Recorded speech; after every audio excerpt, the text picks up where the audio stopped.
Hello साथियों, एक बार फिर से आप सभी का आपके अपने चैनल SR जाजोरिया पर स्वागत है।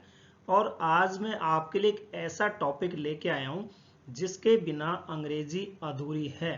यदि आपने इस टॉपिक को नहीं सीखा, नहीं जाना, तो आप इंग्लिश तो बोल ही नहीं सकते हैं, क्योंकि पर डे आपको ऐसे वाक्यों का सामना करना पड़ेगा। फिर आप क्या करोगे? देखिए, उसका कारण क्या है। आपने टेंस पढ़े होंगे, नहीं पढ़े हैं तो स्पीकिंग में आपने यूज भी लिए होंगे। तीनों टेंस है, उनमें और भी कई सारे पार्ट हैं, तो आप पढ़े होंगे। जैसे प्रेजेंट इंडेफिनेट में ता है, ते है, ती है, खाता है, पीता है, रहता है, इस तरह के, या रहा है, रही है, वह जा रहा है, आ रहा है, इस तरह के सेंटेंस। क्या आपने किसी भी टेंस में इस तरह की पहचान देखी है कि करना है, करना था, करना पड़ता है, करना पड़ा था, या करना पड़ेगा? शायद नहीं देखी होगी। तो ये पैटर्न क्या है, अलग है, और इनको आप पर डे इस्तेमाल करते हो, तो इसको समझना पड़ेगा। देखिए, लैंग्वेज में तो इसका यूज है, स्पीकिंग में बहुत ज़्यादा इसका इस्तेमाल किया जाता है। वास्तव में ये पैटर्न क्या है?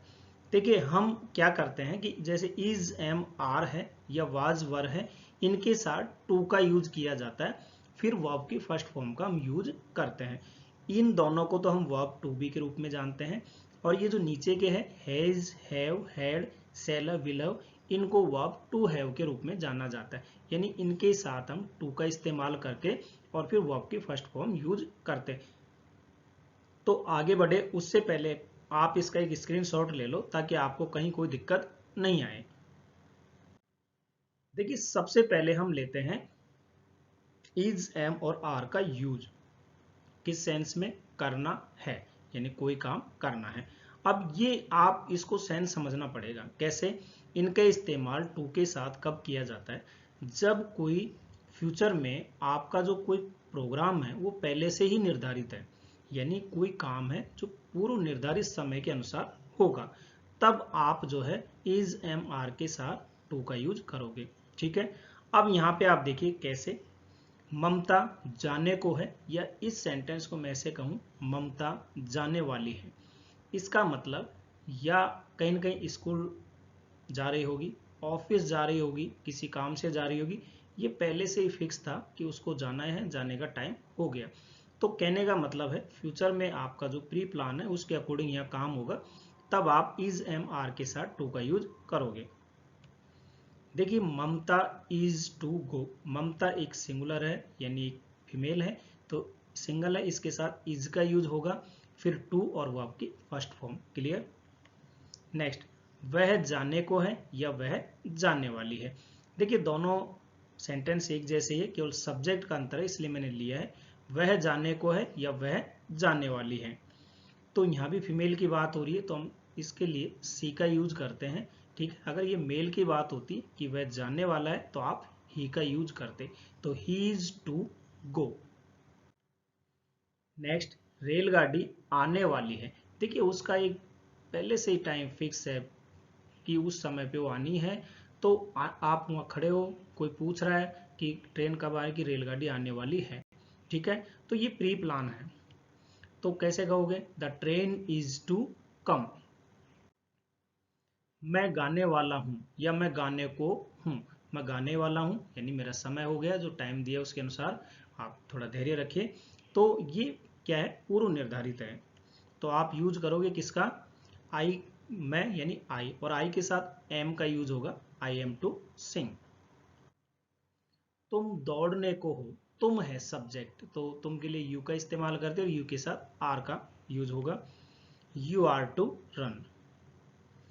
वे लोग दौड़ने को हैं या वे लोग दौड़ने वाले हैं, तो they are to run. Next, अब इसी तरह का पैटर्न हम जब पास्ट में देखते हैं, तो यहाँ भी क्या है, हम वाज वर का इस्तेमाल करते हैं, फिर टू और वर्ब की फर्स्ट फॉर्म। पैटर्न वही है। क्या है कि कोई काम पास्ट में जो है पहले से ही निर्धारित है, उसके अनुसार होना था, लेकिन एक्चुअली में क्या है, वो हुआ नहीं है। बस होना था लेकिन वो हुआ नहीं। जैसे अंकित सोने वाला था या अंकित सोने को था। देखिए, जब तक आप सेंस नहीं समझोगे, आप इसको अप्लाई नहीं कर सकते। तो अंकित सोने वाला था या अंकित सोने को था, अंकित सोने वाला था, इतने में जो है उस कोई आ गया और हम बैठ गए मिलने या जो भी कोई बात हो सकती, इतने में फोन आ गया, मतलब वो सोया नहीं, सोने वाला था उस समय, ठीक है, एक निर्धारित समय के अनुसार, तो वो सो नहीं पाया, या अंकित सोने वाला था, इतने में कॉल आया तो हम जयपुर चले गए, कहीं और चले गए, ठीक है। तो अंकित वाज टू स्लिप, तुम त्याग पत्र देने वाले थे लेकिन दिए नहीं, मतलब पूर्व निर्धारित काम था लेकिन हुआ नहीं, पास्ट में सेंस में यूज करते हैं। तो यू वर टू रिजाइन, तो यू के साथ वर का यूज होगा, अंकित सिंगुलर है, या वाज का यूज होगा। अब देखिए, अब दूसरा लेते हैं हैज और हैव, इसके साथ भी टू और वर्ब की फर्स्ट फॉर्म, किस सेंस में हम इनका यूज करते हैं ये आपको समझना पड़ेगा। देखिए लिखा हुआ भी है ऊपर, अनिवार्यता, आवश्यकता, बाध्यता या मजबूरी। ये कब कर रहे हो काम, या तो आपकी आवश्यकता है, ठीक है, यानी आपको नेसेसरी है वो काम करना, कंपलसरी है, या आपकी मजबूरी है, आप या उसको मजबूरी में कर रहे हैं, ये सेंस है। अब इसको देखिए, रवि को पढ़ना है, तो देखिए ये अपनी एक आवश्यकता है पढ़ाई करना, या अनिवार्य है, कंपलसरी है, परीक्षा में देना ही है, या रवि को पढ़ना पड़ता है। इस सेंटेंस को आप ऐसे बोल सकते हो, दोनों बातें एक जैसी हैं, केवल आप सेंस समझिए। तो पढ़ना पड़ता है यानी कि हो सकता है कोई मजबूरी हो, उस वजह से भी वो पढ़ता हो, तो पढ़ने में कोई मजबूरी नहीं होगी, ये केवल एक क्या है, कंपलसरी, यानी अनिवार्यता हो गई हमारी, यानी आवश्यकता है, ठीक है। कैसे करोगे, रवि हैज टू रीड, अब रवि क्या है, या सिंगुलर है तो इसके साथ हैज का यूज होगा। मुझे चाय बनानी पड़ती है, तो देखिए ये एक मजबूरी भी हो सकती है, आपको चाय बनानी पड़ रही है, मुझे मजबूरी, या मुझे चाय बनानी है, देखिए आवश्यकता है हमारी कि मुझे चाय बनानी है, अनिवार्य कंपलसरी हम बनाते हैं, बनाना ही हमें चाय। तो I have to make tea, मुझे यानी आई के साथ हैव का यूज होगा। नेक्स्ट, हैड का यूज इसी सेंस में, लेकिन ये पास्ट में जाता है, जैसे रवि को पढ़ना पड़ा था, तो पास्ट की जो है मजबूरी, या पास्ट की जो हमारा जो अनिवार्य है यानी कंपल्सन था उसको बता रहा है, ये ऑब्लिगेशन यानी बाध्यता हो सकती है। तो रवि को पढ़ना पड़ा, रवि हैड टू रीड, मुझे झूठ बोलना पड़ा, देखिए मेरी मजबूरी हो सकती है, मैं मजबूरी में बोल रहा हूँ, चाहता तो नहीं था लेकिन अब मैं मजबूरी में बोल रहा हूँ कि मुझे झूठ बोलना पड़ा, आपकी वजह से मजबूर हो गया मैं। तो I had to tell a lie. Next, इसी सेंस को हम फ्यूचर में भी ले जाते हैं, तो वहां आप सेल हैव टू और विल हैव टू का यूज करते हैं, लेकिन एक चीज ध्यान रखिएगा, आजकल मॉडर्न इंग्लिश में क्या है, हम स्पीकिंग में विल हैव का ही यूज करते हैं, यानी विल का ही यूज करते हैं, सेल हैव को मोस्टली इग्नोर करते हैं, लेकिन अगर हम ग्रामर की बात करें तो वहां हम दोनों का इस्तेमाल करते हैं। तो आप स्पीकिंग में विल का यूज करो, कोई दिक्कत नहीं है। उसे सच बोलना पड़ेगा या सच बोलना होगा, तो उसे सच बोलना ही पड़ेगा, तो ये फ्यूचर की जो है उसकी मजबूरी हो गई, या आप कैसे समझो आवश्यकता हो गई। तो he will have to tell the truth, या मुझे पैदल जाना पड़ेगा।